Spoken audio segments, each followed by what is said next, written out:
একই স্কুলের ছাত্র এই যে আলম।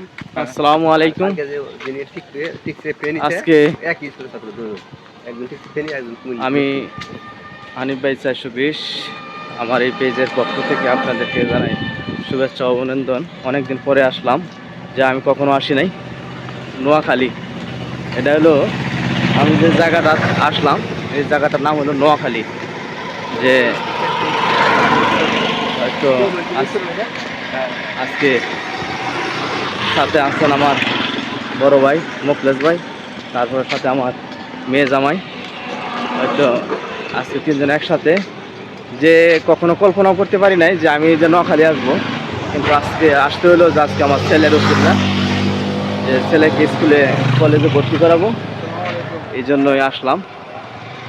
যে সব এলাকায় বৃষ্টির কারণে আজকে কোনো জায়গায় ঘুরতে পারতেছি না, চারপাশে পানি, শুধু পানি আর পানি।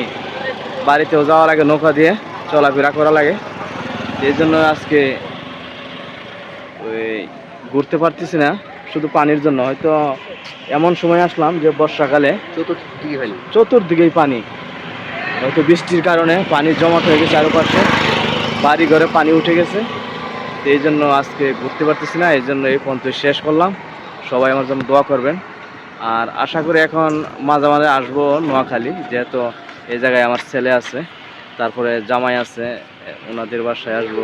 মেয়ে যেহেতু বিয়ে দিচ্ছে, অবশ্যই আসতে হবে। এই হলো আমার জামাই। যাক, এই সবাই দোয়া করবেন আমার জামাইয়ের জন্য, আমার মেয়ের জন্য, তারা যেন সুখে থাকে, ভালো থাকে, দোয়া করবেন। আসসালামু আলাইকুম।